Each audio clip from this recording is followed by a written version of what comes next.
ओम सहनावतु सहनो भुनक्तु साहेरं करवावहै तेजस्विनावधीतमस्तु मा विद्विषावहै ओम शांति शांति शांति ಪ್ರಥಮದಲ್ಲಿ ನನ್ನ ಆರಾಧ್ಯ ಗುರು ದೇವರಾದ ಪರಮಪೂಜ್ಯ ಶ್ರೀ ಶಿವಲಿಂಗೇಶ್ವರರಿಗೆ ನತಮಸ್ತಕನಾಗಿ ಜಗತ್ತಿಗೆಲ್ಲ ಪಾಲುಮೂರ್ತಿಯಾಗಿರುವ ಪ್ರಭುಲಿಂಗೇಶ್ವರ ಕರ್ತೃಗದ್ದಿಗೆ ಹಣೆ ಮಾಡಿದು ಮಾತಾಶ್ರೀ ಅನ್ನಪೂರ್ಣೇಶ್ವರನ್ನು ತನ್ನ ಹೃದಯ ಮಂದಿ ಧ್ಯಾನಿಸಿ ಪರಮಪೂಜ್ಯ ಶ್ರೀ ಜ್ಞಾನಸಿಂಧ ಮಹಾರಾಜರಲ್ಲಿ ಪರಮಪೂಜ್ಯ ಶ್ರೀ ವಿವೇಕ ಚಿಂತಾಮಣಿಯಲ್ಲಿ ಪರಮಪೂಜ್ಯ ಶ್ರೀ ಬೈಲು ಬಸವಣ್ಣಲ್ಲಿ ವೇದಮೂರ್ತಿ ಸಿದ್ದೇಶ್ವರ ಸ್ವಾಮಿಗಳಲ್ಲಿ ವೇದಮೂರ್ತಿ ಸಿದ್ದೇಶ್ವರ ಸ್ವಾಮಿಗಳಲ್ಲಿ ಈ ಕಾರ್ಯಕ್ರಮ ಮಾಡಿದಂಥ ನಮ್ಮ ಸಂಗಮ ಪಾಠದಲ್ಲಿ ನಮ್ಮ ರಾಮಲಿಂಗ ಸರಲ್ಲಿ ನಮ್ಮ ಅರಿವಿಯ ಶರಣಬಸವ ಗೌಡರಲ್ಲಿ ತಾಯಂದರಲ್ಲಿ ಅಣ್ಣ ತಮ್ಮಂದಲ್ಲಿ ಅಕ್ಕ ತಂಗಿನಲ್ಲಿ ಚಿಕ್ಕ ಮಕ್ಕಳಲ್ಲಿ ಈ ಪವಿತ್ರ ಭೂಮಿಯಲ್ಲಿ ಕುಳಿತುಕೊಳ್ಳಿ ಶರಣಾರ್ಥಿಗಳು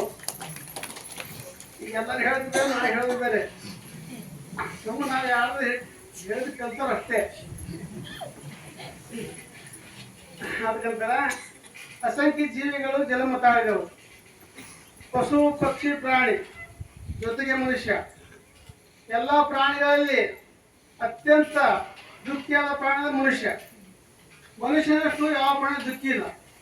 ಮತ್ತೆ ಇನ್ನೆಷ್ಟು ದೇವ್ರ ಗುಡಿಗೆ ಹೋಗ್ಯಾನ, ಎಷ್ಟು ಕಾಯಿ ಒಡ್ಸ್ಯಾನ, ಎಷ್ಟು ದಿನ ನಮಸ್ಕಾರ ಹಾಕ್ಯಾನ, ಮಸ್ತು ವಾಸ್ತು ಪ್ರಕಾರ ಮನೆ ಮಾಡ್ಯಾನ. ನೀವು ಕೇಳ್ರಿ, ಅವ್ರನ್ನೋದು ಕಣ್ಣಿಗೆ ಕಾಣಿಸ್ತಾರೆ, ಕೈ ಬರೋದು ಎಲ್ಲ ಬರಬಸ್. ಯಾಕೋ ಬರಬಸ್ ಅದ ಜಾಗ ದೃಷ್ಟಿ ಕೊಟ್ಟು ಭಾಳ ಮಂದಿ. ಯಾಕೆ ಮನುಷ್ಯ ದುಃಖಿ ಆದ? ಇವನ ಸಂತೋಷ ಉತ್ಸಾಹ ಈ ಸಂತೋಷದ ಕ್ಷಣ ಹೇಗೆ ಹೆಚ್ಚಿಸಿಕೊಳ್ಳಬೇಕು? ಯಾಕೆ ಮನುಷ್ಯನ ದುಃಖ ಆಯ್ತು? ಇವನು ಸಂತೋಷದ ಕ್ಷಣ ಹೇಗೆ ಹೆಚ್ಚಿಸಿಕೊಳ್ಬೇಕು? ಹೇಗೆ ಬದುಕಿದ್ರೆ ಮನುಷ್ಯ ಸಂತೋಷವಾಗಿ ಬದುಕಬಲ್ಲೈತಾ? ಈಗ ನೋಡಿ, ಒಂದು ಗಿಡ ಇರ್ತದೆ, ಒಂದು ಗಿಡ ಇನ್ನೊಂದು ಗಿಡ ಕೂಡ ಜಗಾಡಿಲ್ಲ, ಮಗನ ಗಿಡ ಕೂಡ ಜಗಾಡಿಲ್ಲ, ಕೋರ್ಟ್ ಹೋಗಿಲ್ಲ, ಕಚೇರಿ ಹೋಗಿಲ್ಲ. ನಾವು ಮಕ್ಕಳ ಮನೆಯವರು ಜಗಾಡೇವು, ಕೋರ್ಟ ಕಚೇರಿ ಹೋಗ್ಯವು. ಒಂದು ಗಿಡ ಇನ್ನೊಂದು ಗಿಡ ಕೂಡ ಬಡ್ದಾಡಿಲ್ಲ. ಆ ಗಿಡ ಏನ್ ಮಾಡೈತಪ್ಪ ಅಂದ್ರ, ಎಷ್ಟು ಪಕ್ಷಿ ಬರಲಿ ಗೂಡು ಕಟ್ಟಕ್ಕೆ ಆಶ್ರಮ ಮನೆ ಕೊಟ್ಟೈತಿ. ನಾವು ಒಂದು ಸಣ್ಣ ದೊಡ್ಡ ಮನೆ ಕಟ್ಟಿ ಬಾಡಿಗೆ ತೋತೀವಿ. ಯಾವ ಗಿಡ ಯಾವ ಪಕ್ಷಿಯಿಂದಲೂ ಎಷ್ಟು ವರ್ಷ ಗೂಡು ಕಟ್ಟಿ ಬಾಡಿಗೆ ಕೇಳಿಲ್ಲ. ಎಷ್ಟು ಹಣ್ಣು ಕೊಟ್ಟದ ತಾ ತಿಂದಿಲ್ಲ, ಮನುಷ್ಯ ತಿಂದನ. ತಾ ತಿಂದ ಸಂತೋಷ ಪಟ್ಟ ಗಿಡ ಇನ್ನೊಬ್ರು ತಿಳಿ ಸಂತೋಷ ಪಟ್ಟಿದ. ಎಷ್ಟೋ ಜನ ಆ ಗಿಡದೊಳಗೆ ಬದುಕ್ಯಾರ, ಬಿಸಿಲಿನ ತಾಪ ಕಳ್ಕೊಂಡ್ರ. ಆ ಗಿಡ ನಮ್ಮ ಜಾತಿಯಲ್ಲ ಬರೀ, ನಮ್ಮ ಪಕ್ಷದ ಬರೀ, ಬೇರೆ ಜಾತಿ ಬರಬೇಡ ತಂದಿರೋ ಮನುಷ್ಯನ ಗಿಡ. ವೃಕ್ಷ ದೇವತೆ ಅಂತ ಯಾಕೆ ನಾವು ಪೂಜೆ ಮಾಡ್ತೇವಪ್ಪ ಅಂದ್ರ, ಇಡೀ ವಿಶ್ವ ಕೂಡ ಸಂತೋಷ ಪಟ್ಟೈತೆ ಹೊರತಾಗಿ ಇನ್ನೊಬ್ರಿಗೆ ಕೇಳಿ ದುಃಖ ಪಟ್ಟಿಲ್ಲ. ಗಿಡ ಎಂದು ಹೇಳಿ ಕೇಳ್ತಾನ, ಬಂದವರಿಗೆಲ್ಲ ಕೊಟ್ಟೈತೆ ಹೊರತಾಗಿ ಮನುಷ್ಯನ ಕೇಳಿಲ್ಲ. ತನಗೇನು ಬೇಕು ಜೀವ ಸತ್ವ, ಭೂಮಿ ತೊಳತಿ, ಬಿಸಿಲಿನ ತೊಳತಿ, ಗಾಳಿನ ತೊಳತಿ, ಮನುಷ್ಯನ ಕೇಳಿಲ್ಲ. ಒಂದ್ ಎತ್ತ ಒಬ್ಬ ರೈತ ಇರ್ತಾನ, ರೈತರು ಬೆಳೆಯುತ್ತೆ, ಹೊಲ ಗಳೆ ಹೊಡೆದಾದ, ಮಡಿಕೆ ಹೊಡೆದಾದ, ನೇಗಿಲ ಹೊಡೆದಾದ, ಬಿತ್ತೋ ರೈತರು ಎತ್ತಿ ಬಿತ್ತಿಯಾದ, ಜೋಳ ಬಿತ್ತಿ ಜೋಳದಾದ ಮ್ಯಾಗ ಎಡಿ ಹೊಡೆದಾದ, ತೆನಿ ಹಾಕಿ ರಾಶಿ ಮಾಡುವಂದ ಎತ್ತ ರೈತರು ಅಂತೈತಲ್ಲ, ಏನಪ್ಪ ಸೊಳದ ಮೈತ್ರ ಕಾಳ ನೀತಿನು ದಂಟನ್ನು ಕೊಡಂತದಲ್ಲ. ಮತ್ತೆ ಎದುವೆಲ್ಲ ಕಲ್ತು ನಮ್ಮ ಕೈಯಾಗಪ್ಪ ದಂಟದ ನೀತಿನ ಕಾಳ ನಂಬ್ಕೊಂಡ್ರ ಯಾರು ಎತ್ತೆ ಕಟ್ತಿಲ್ಲ. ಇಡೀ ವಿಶ್ವದಲ್ಲಿ ಪಶು ಪಕ್ಷಿ ಪ್ರಾಣಿ ನಿಸರ್ಗ ಜೀವ ಸಂಕುಲ ಮನುಷ್ಯನೊಬ್ಬನು ಬಿಟ್ಟು ಎಲ್ಲ ಕೊಡ್ಬೇಕಂತ ಬಂದವ. ತೋರ್ಬೇಕಂದ ಮನುಷ್ಯ ಒಬ್ಬನೇ.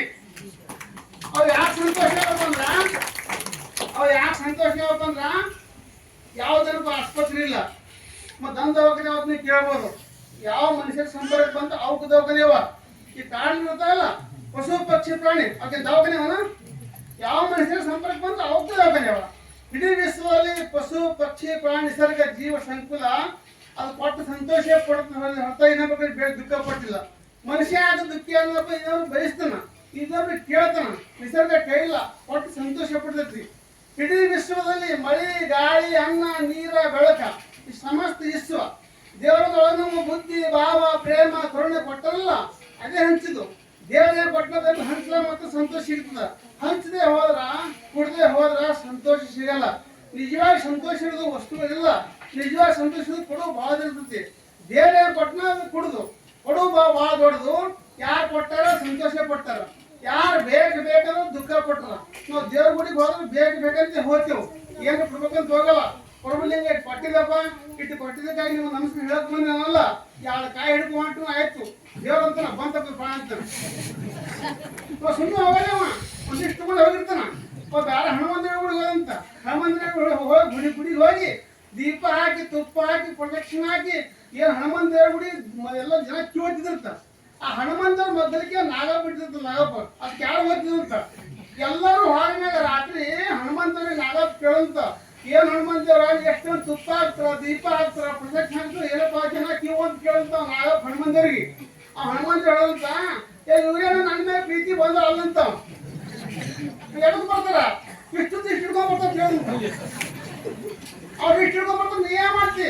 ನಾನು ಮಾಡಿದ ಹಣೆ ಬಿಟ್ಟು ಅಂತ ಮುಖ ತಿಳ್ಕೊಂಡು ಕೂತು ಬಿಡ್ತೀನಿ. ನೀವು ದೃಷ್ಟಿ ಮನುಷ್ಯ ಹನುಮಂತನ ಮುಖ ತಿಳ್ಕೊಂಡು ಕೂತು ಬಿಟ್ಟಾರ. ಅದಕ್ಕೆ ಕೇಳ ಮನುಷ್ಯ ಕೇಳ ಸಂತೋಷ ಪಟ್ಟ ಹೊಟ್ಟೆ ಕೊಟ್ಟು ಕೇಳ ದುಃಖ ಪಟ್ಟ ಹೊರತು ಕೊಟ್ಟು ಸಂತೋಷ ಪಡಲಿಲ್ಲ. ನಿಜವಾಗಿ ಸಂತೋಷ ಅನ್ನೋದು ಸ್ವಲ್ಪ ಹಂಚಿರ್ತತಿ, ಗೇರ ಕೊಟ್ಟು ಹಂಚು. ಅದು ದೊಡ್ಡದು ಸಣ್ಣ ಬೇಡ. ನಿನಗೆ ಬುದ್ಧಿ ಕೊಟ್ರ ಒಳ್ಳೆ ಮಾತುಗಳು ಹೇಳು, ಅವನ ಹಾಡು. ಶಕ್ತಿ ಕೊಟ್ರ ಸೇವೆ ಮಾಡು, ಸಂಪತ್ತು ಕೊಟ್ರ ಸಂಪತ್ತು ಹಂಚು. ಏನು ಕೊಡ್ಲಿಕ್ಕಪ್ಪ ಬಂದ್ರೆ ಕೈ ಒಳಗೆ ಕರಿ, ಅದಕ್ಕಂತ ಬರಲ್ಲ. ಯಾರು ಬರ್ತಾರ ಸ್ವಾಗತ ಮಾಡೋ, ಸ್ವೀಕಾರ ಮಾಡ್ಕೋ. ನಾವೇನು ಭಾರಿ ದೊಡ್ಡ ಭಕ್ತಿಪ್ಪ, ನಾನು ದೊಡ್ಡ ಭಕ್ತಿ ಇದ್ದೀನಿ.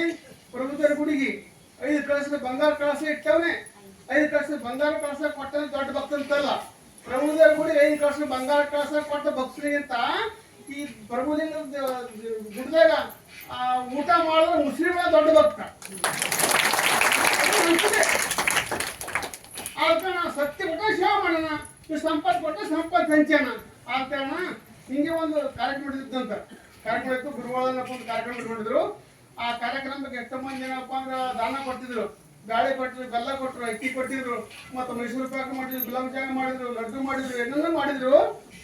ಆ ಕಾರ್ಯಕ್ರಮಕ್ಕೆ ಒಂದು ಉಪ್ಪಾನ ಮುದುಕಿ ಬಂದಿತ್ತು. ಅದು ಬಡವಿ ಗಂಡ ಸತ್ತಿದ್ದ, ಮಕ್ಕಳು ಇದ್ದಿದ್ದ.